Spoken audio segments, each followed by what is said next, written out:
Okay, so continuing with refined painting, just using the brush tool, maybe a little bit of the smudge tool when I want to soften edges, working at a lower opacity than my base layer. I'm working at 78% here.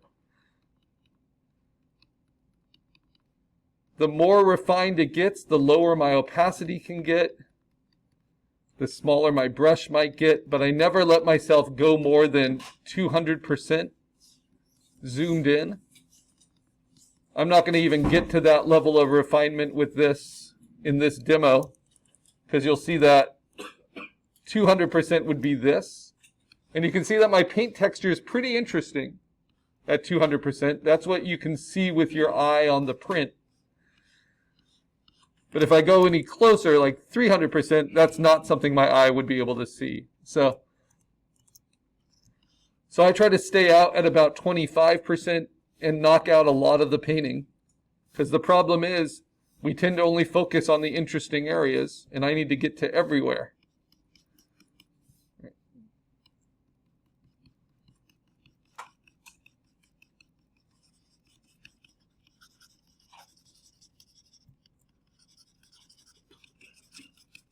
Now the back is not as important in terms of subtlety and control as the paws and the face and those other areas I've been working on, but you still need to build up a lot of different colors and textures. But now this is where I use the pressure sensitivity of my brush, and I'm able to kind of cover a lot more ground more quickly. So I just did all of that within a few seconds.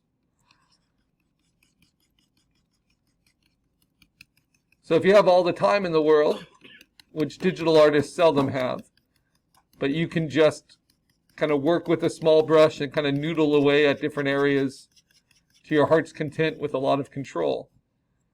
But the challenge for a lot of digital painters is to just keep that urgency up through the whole process. So have a lot of movement, a lot of energy and tension and focus all throughout. That's what makes the time just go so fast working on projects like this.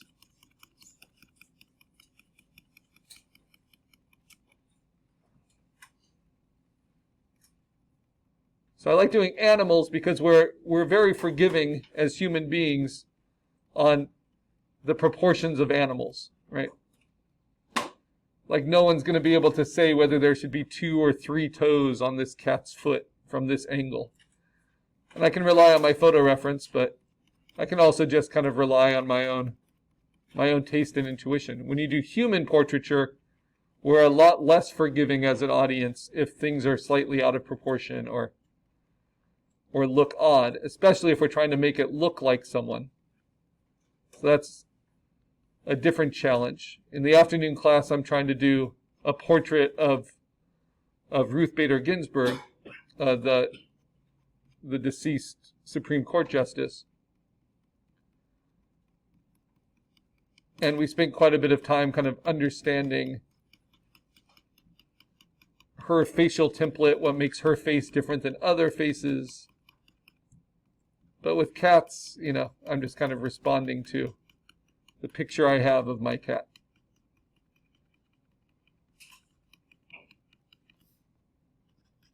Now with the human portraits, you don't have to spend so much time building up fur. So they each have their difficulties.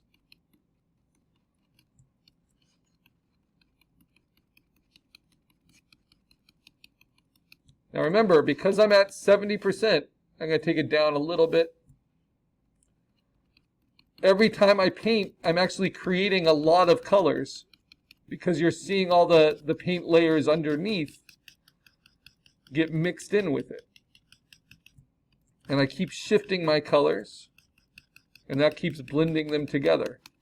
So I'm making my blacks out of like alizarins, out of blues, cobalt blues, alizarin crimsons, ceruleans. I can put some more greens in there, vermilions.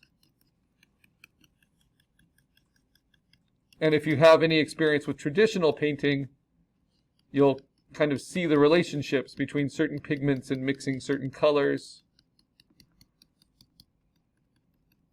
And there are digital artists that try to make the digital painting process as similar to the traditional painting process, whether it's acrylic, whether it's watercolor, whether it's oil paint. They try to make them all relate to each other pretty directly. So this, because I'm building up from the white and kind of layering it, getting darker as I go, I'm approaching this kind of like a watercolor, like a dry brush watercolor. But I could start with all really dark darks and then just build up with lighter colors, and that might be a good equivalent of oil painting.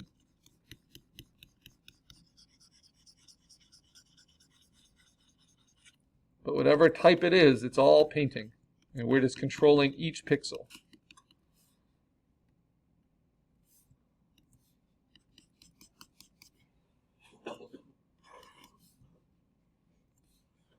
We want to be possessed by glorious purpose.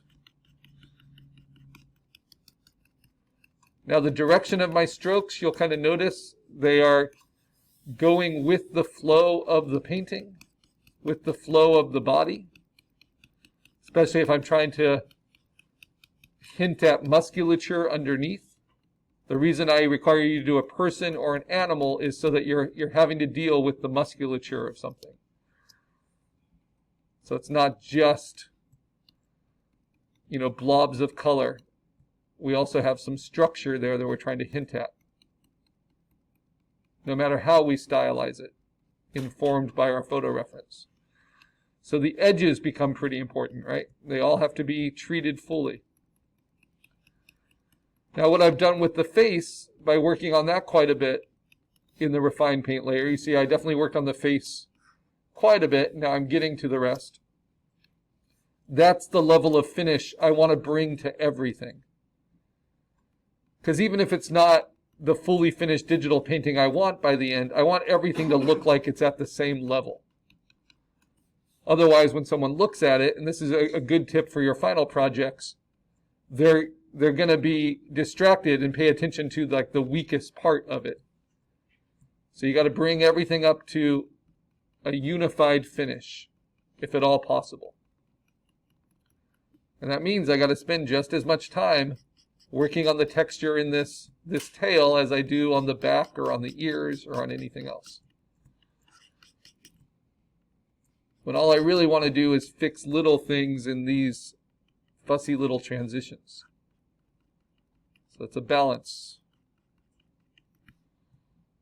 Don't get lost in details too early. And that's true in traditional art as well. And this navigator helps me see the big picture.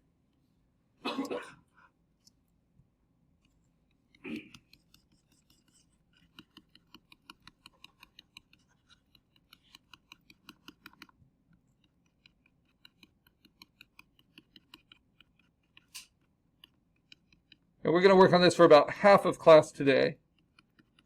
We're not quite an hour into class. And then the second half of the class, we're going to be introducing our final project, where you might want to use digital painting as a technique. You get to pick the digital art techniques that you'll use. And you can combine a lot of them for our final project, which will be graded not by me, but by a class critique.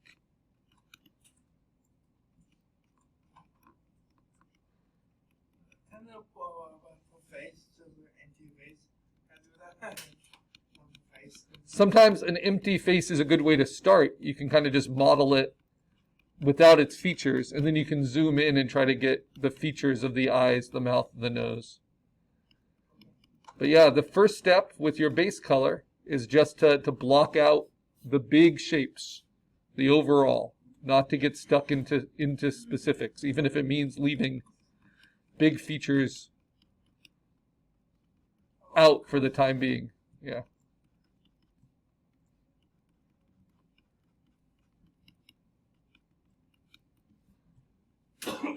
So a lot of the time digital painters will paint their palette off to the side like this, especially if they're trying to get more color.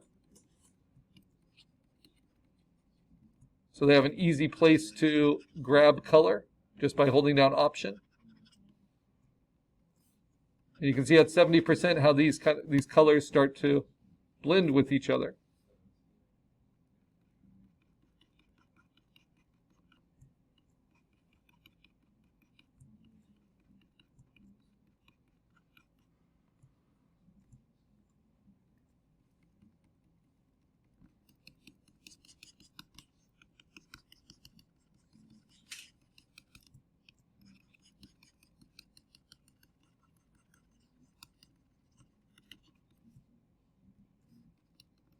And I'm doing most of my stealing of color not from my references anymore, but just from my own painting.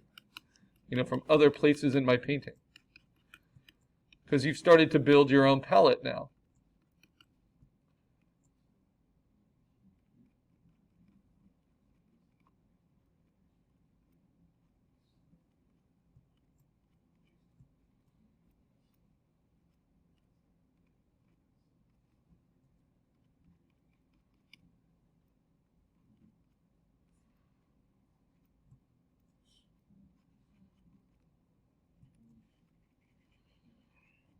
And the pressure sensitivity of the brush with the tablet is really what's necessary for digital painting.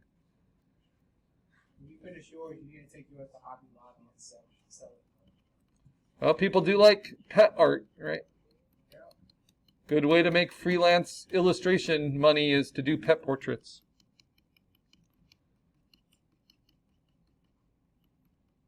So if you fall in love with a digital painting technique, you can use that, right?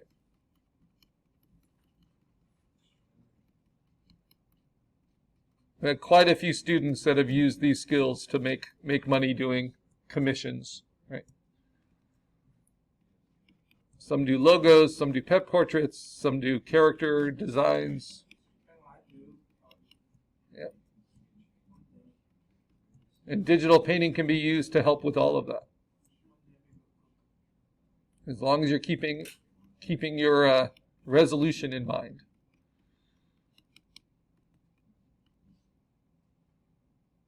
Yeah, these are useful skills.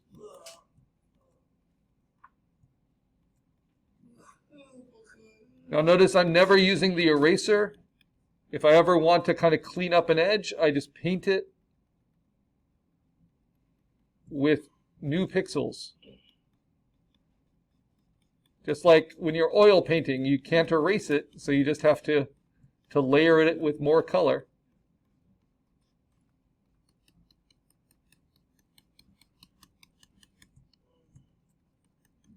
Find what works.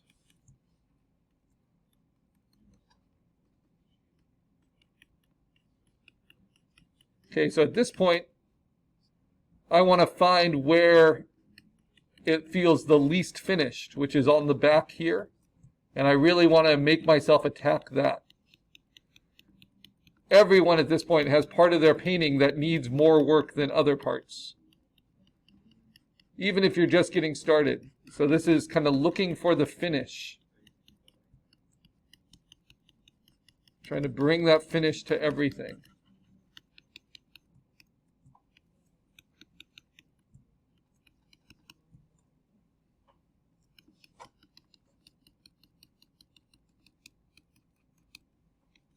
And I find it it's like a compulsion. You get drawn back to the areas of the painting that are more interesting to you, but you can't spend all your time there. You gotta spread it out. And that's a really good thing to keep in mind for your final project as well. You gotta get beyond just the focal points of the composition and make sure all the edges and all the corners, everything is brought up to a level of finish that's not going to distract your audience, so that they can focus on the best parts and not be distracted by parts that are less finished.